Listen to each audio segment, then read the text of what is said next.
हमारे चैनल पर। मैं हूं आपके साथ शिप्रा सैनी। महाराष्ट्र के मुख्यमंत्री उद्धव ठाकरे को महाराष्ट्र के पूर्व मुख्यमंत्री देवेंद्र फडणवीस ने मुंहतोड़ जवाब दिया है। देवेंद्र फडणवीस ने उद्धव ठाकरे पर निशाना साधते हुए कहा है कि दरअसल उद्धव ठाकरे देश के सेना का अपमान कर रहे हैं, उनके शौर्य पर सवाल उठा रहे हैं। महाराष्ट्र में सरकार बचाने को लेकर अब शिवसेना और साथ ही बीजेपी के बीच जुबानी जंग शुरू हो गई है और लगातार इसकी बानगी देखने को मिल रही है। जिस तरीके से महाराष्ट्र के पूर्व मुख्यमंत्री और महाराष्ट्र के मुख्यमंत्री एक दूसरे पर पलटवार करते नजर आ रहे हैं। हाल ही में उद्धव ठाकरे ने आरएसएस और साथ ही चीन के मुद्दे को लेकर बीजेपी को घेरने की कोशिश की, लेकिन इसका जवाब देवेंद्र फडणवीस ने उन्हें दिया है। देवेंद्र फडणवीस ने कहा है कि मुख्यमंत्री ने हमारे सैनिकों के शौर्य का अपमान करने का काम किया है।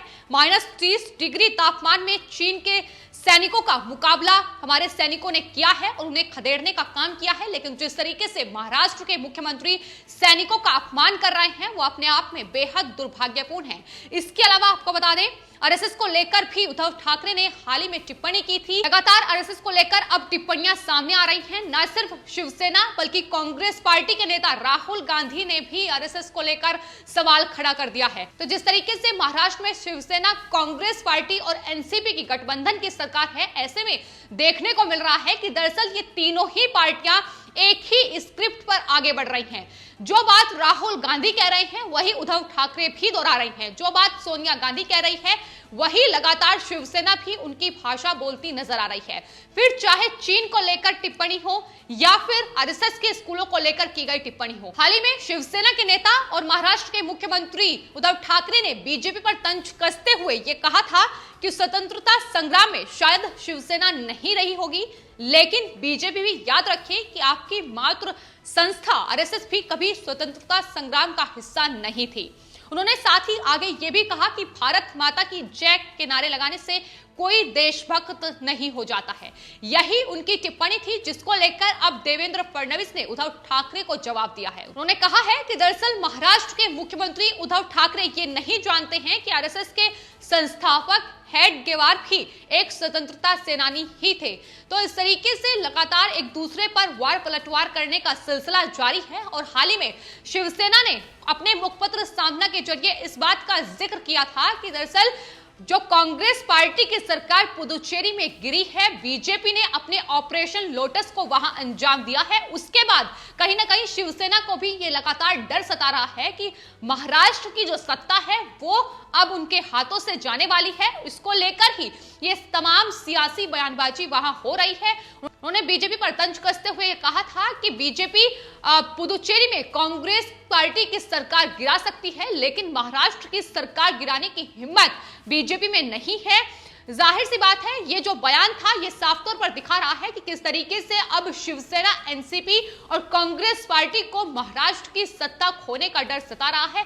पहले ही महाराष्ट्र में जिस तरीके से ये तीनों पार्टियां गठबंधन कर वहां की सत्ता पर काबिज हैं, उसमें गतिरोध की स्थिति देखने को मिल रही है। लेकिन फिलहाल ये तीनों पार्टियां एकजुट होने की कोशिश कर रही हैं और कोशिश इसलिए कर रही हैं क्योंकि हाल ही में बीएमसी के चुनाव आने वाले हैं। तो इससे पहले सरकार को किस तरीके से बचाया जाए उसकी कोशिशें लगातार जारी हैं और सेम स्क्रिप्ट पर ये लोग काम कर रहे हैं। फिर चाहे उद्धव ठाकरे हो या राहुल गांधी हो, आरएसएस को लेकर लगातार इनकी टिप्पणियां सामने आ रही है। राहुल गांधी ने भी आरएसएस के स्कूलों की तुलना पाकिस्तान में जो मदरसे हैं उनसे की है। उसके बाद और उद्धव ठाकरे का अगर बयान देखा जाए तो जिस तरीके से उन्होंने आरएसएस को लेकर टिप्पणी की है कि दरअसल भारत माता की जय कहने से कोई देशभक्त नहीं हो जाता है। और साथ ही उन्होंने किसान आंदोलन का जिक्र करते हुए कहा कि दरअसल कभी संत नामदेव पंजाब आए थे और उन्होंने वहां काम किया था। वहां के लोग परेशानी में हैं, उनकी बिजली और पानी काट दी जाती है,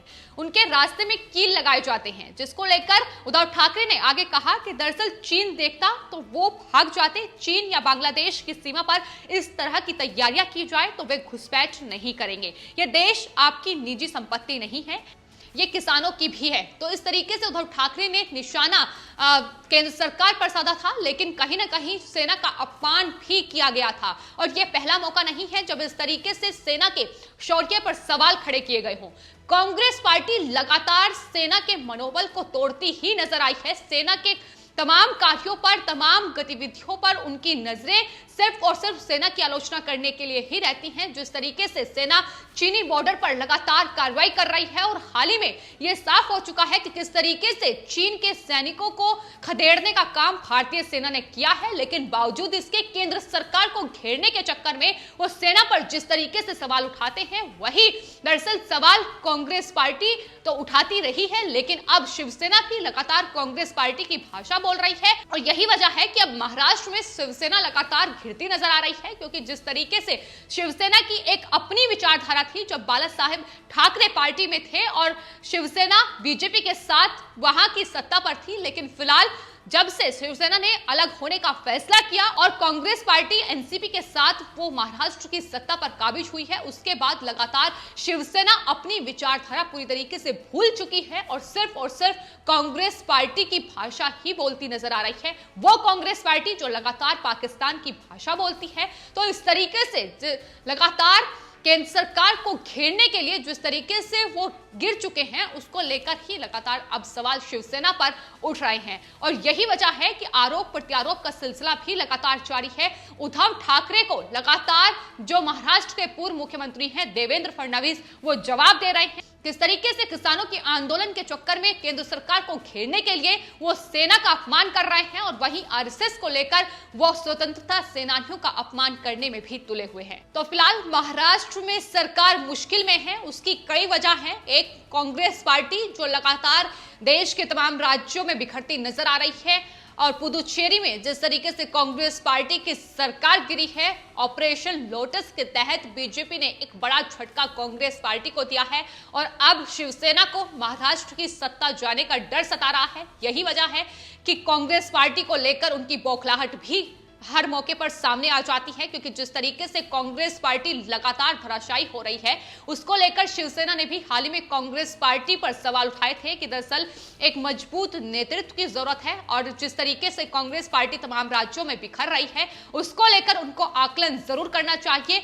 और यही वजह है कि अब जब सत्ता जाने का डर सता रहा है, क्योंकि महाराष्ट्र में शिवसेना, एनसीपी और साथ ही कांग्रेस पार्टी मिलकर वहां की सत्ता पर बैठी है। कई मौके ऐसे आए हैं जब लगातार महाराष्ट्र में सरकार कमजोर पड़ती दिखाई दी है और अब जिस तरीके से बीजेपी लगातार महाराष्ट्र में हमलावर है, तमाम ऐसे मुद्दों को पुरजोर तरीके से उठाती आई है। फिर चाहे वो पालघर का मुद्दा हो, सुशांत सिंह राजपूत की हत्या का मामला हो, तो तमाम मौकों पर महाराष्ट्र सरकार की फजीहत ही हुई है और जिस तरीके से गठजोड़ कर एक जुगाड़ कर वो वहां की सत्ता पर बैठी हुई है, उसे ही तोड़ने का काम लगातार बीजेपी की ओर से किया जा रहा है। और अगला जो कहीं ना कहीं निशाना है वो महाराष्ट्र पर ही है, क्योंकि महाराष्ट्र में जिस तरीके से गठजोड़ की लगातार स्थिति बनी हुई है, उसको लेकर पहले से ही शिवसेना काफी डरी हुई है। बौखलाहट हर रोज बयानों में सामने आती है। जिस तरीके से आरएसएस से लेकर तमाम ऐसे मुद्दों पर केंद्र सरकार को घेरने की कोशिश हो रही है और फिलहाल किसान आंदोलन मुख्य केंद्र बना हुआ है, जिसकी आड़ में केंद्र सरकार को न सिर्फ राज्यों में बल्कि देश में कमजोर करने की कोशिश ये तमाम विपक्षी पार्टियां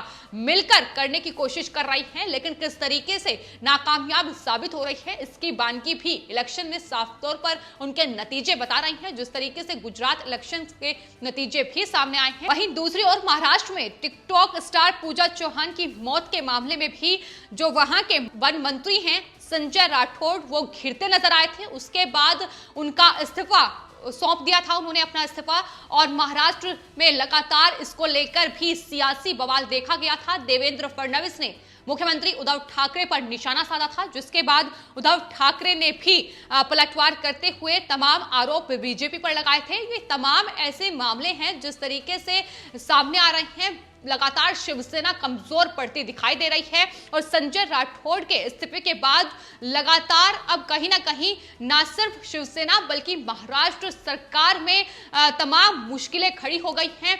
संजय राठौड़ से लेकर जिस तरीके से तमाम सुरक्षा एजेंसियां शिकंजा वहां के नेताओं पर कस रही है, फिर चाहे वो ईडी हो या एनसीबी हो, तमाम अलग अलग मामलों में जांच चल रही है, तो मुश्किलें बढ़ रही हैं और यही वजह है कि मुखपत्र सामना के जरिए हर रोज शिवसेना जो है तमाम सवाल कभी बीजेपी पर तो कभी खुद अपनी ही सहयोगी कांग्रेस पार्टी पर खड़ी करती नजर आ रही है। लेकिन फिलहाल जो तस्वीर है वो ये है कि दरअसल जो आगे की रणनीति महाराष्ट्र सरकार ने तैयार की है, शिवसेना, कांग्रेस पार्टी, एनसीपी ने मिलकर तैयार की है, वो ये कि ये तमाम पार्टियां अब कांग्रेस की स्क्रिप्ट पर आगे बढ़ रही है। और वो कांग्रेस जो लगातार देश में बिखर रही है, सिर्फ और सिर्फ राहुल गांधी अपने बयानों के जरिए अपनी फजीहत कराते नजर आ रहे हैं। फिर चाहे बयान असम में दिया हो या फिर केरल में दिया हो, तो उस स्क्रिप्ट पर शिवसेना आगे बढ़ रही है। शिवसेना का क्या हाल होगा ये भी आने वाले वक्त में देखना होगा, क्योंकि जिस पार्टी का सहारा लेकर वो आगे बढ़ रही है, दरअसल वो पार्टी